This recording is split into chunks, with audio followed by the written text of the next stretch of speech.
¿Sembrarías palma con algún otro cultivo integrado para los primeros 3 años? Yo sembraría el cultivo de palma de aceite, ya sea guinensis o híbrido, con otros cultivos de manejo integral.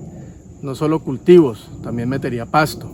El tema de la ganadería regenerativa es demasiado importante como flujo de caja corto y como regenerador de suelos con los estiércoles, las orinas y con los microorganismos que salen en esos estiércoles. Podemos sembrar maíz en las calles, podemos sembrar plátano, podemos sembrar banano o cambur, y no solo me iría a 3 años, yo iría a más, cambiaría densidades de palma, y si cambio las densidades teniendo menos palmas por hectárea, puedo meter coco, puedo meter chontaduro, y abajo puedo meter, por ejemplo, pasto y ganadería regenerativa. Entonces sí hago cultivos integrados con el cultivo de palma de aceite para tener mejores recursos. ¿Sembrar híbrida o guinensis? ¿Por qué? Híbrido o guinensis. Bueno, yo me inclino por los dos cultivos, cada uno es un negocio diferente. Recordémonos que el híbrido necesita polinización durante toda su vida. Ahora hablamos de polinización artificial con ANA, y dependiendo de la fuente de mano de obra, la cantidad de mano de obra, pues se toca revisar. Igual el híbrido necesita muy buenas condiciones de suelo, de humedad, para poder llegar a esas altas productividades. Ejemplo, en Colombia la zona de Urabá tiene 40 toneladas promedio, y ya hay lotes con 48 y fincas que hablan de 50 o 58 toneladas por hectárea. Pero hay unas condiciones muy importantes que son los factores determinantes, como es el brillo solar, la humedad, la temperatura, y los factores limitantes, que es el resto, los cuales podemos corregir. Entre más estemos cerca al óptimo, mayor productivo voy a ser. Pero la guinensis está más viva que nunca, ¿cierto? Por ejemplo, en Venezuela todo lo que se está sembrando es guinensis. Hay casas comerciales muy importantes como ASD, está Palmelit, Damela Flores, y si me escapa alguno, hay otros más. Lo importante es tener semillas certificadas de cualquiera de los dos materiales, y hay que revisar. Cada material, ya sea híbrido o guinensis, necesita un manejo óptimo para tener buenas productividades. Todo depende de la presión de enfermedades como marchite letal o el síndrome de pudrición de cogollo, y cada persona tiene que hacer su evaluación y su presupuesto. Yo me inclino por híbrido y me inclino por guinensis. ¿Qué papel juega la tecnología en el monitoreo y la gestión de plantaciones de palma de aceite? ¿Cuáles son las herramientas más utilizadas actualmente? La tecnología en el cultivo ha tomado mucha fuerza y es muy importante si la sabemos utilizar.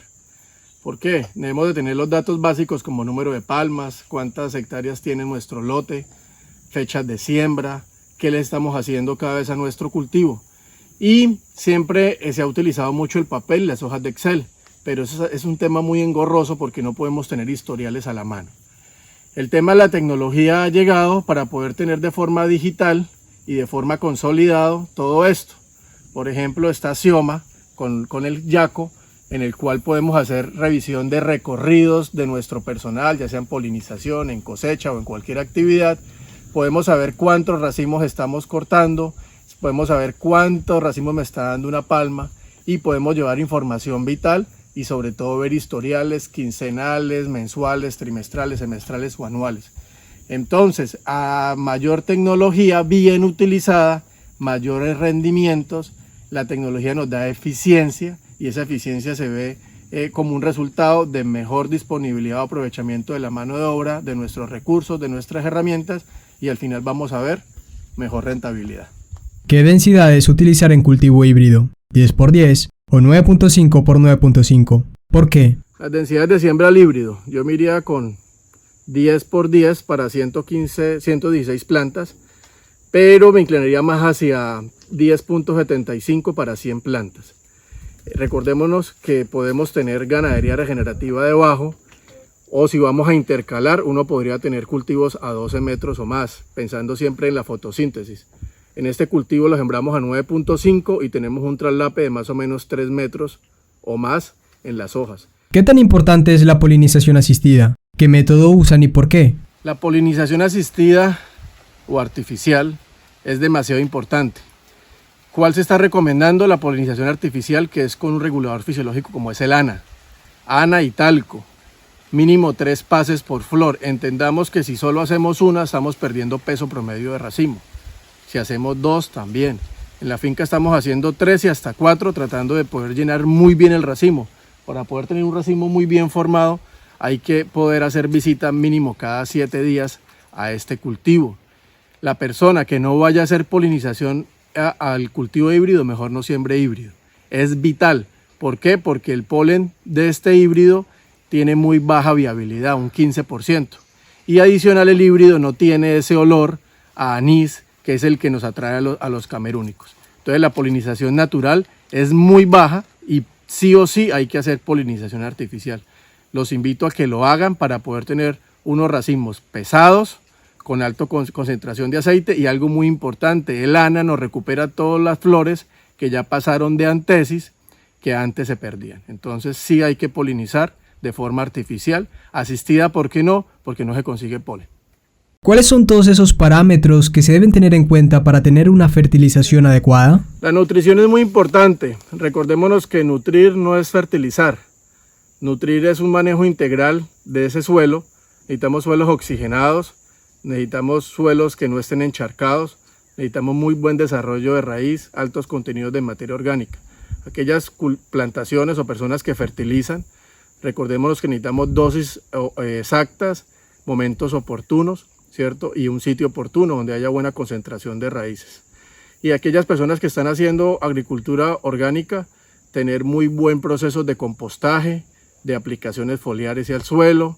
Recordémonos que la planta toma lo que ella necesita y tenemos que tener muy en cuenta ahorita el alto costo de los fertilizantes, de que tenemos que tener mucha eficiencia para poder tener racimos bien pesados y altas toneladas por hectárea.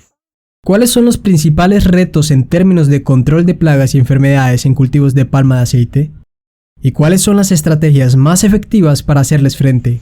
El tema de sanidad es muy importante, pero no es el único. Recordemos que hay diferentes grupos, como es la siembra, el tema del vivero, el tema del mantenimiento, la cosecha.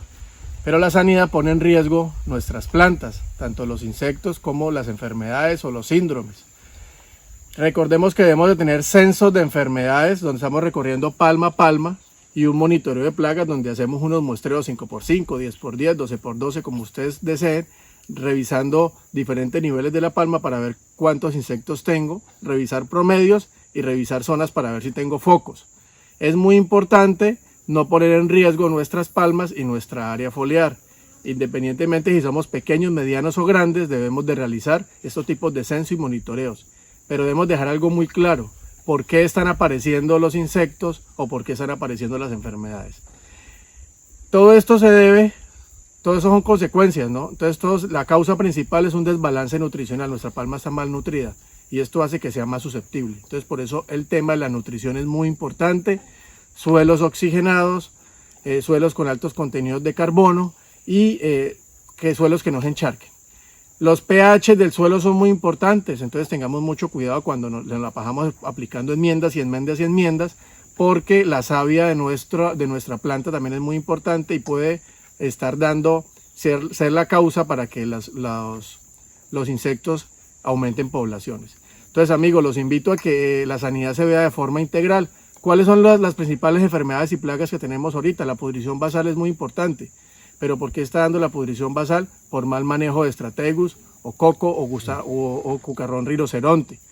La pudrición basal o síndrome de pudrición basal, hay muchos factores predisponentes que se tienen y todos sabemos que donde hay encharcamientos, donde hay suelos compactados, hay un mal desarrollo radicular y un desequilibrio microbiológico. Tenemos anillo rojo y el Rhynchophorus palmarum. Entonces tengamos en cuenta mucho todos estos problemas para poderlos manejarlos de forma integral.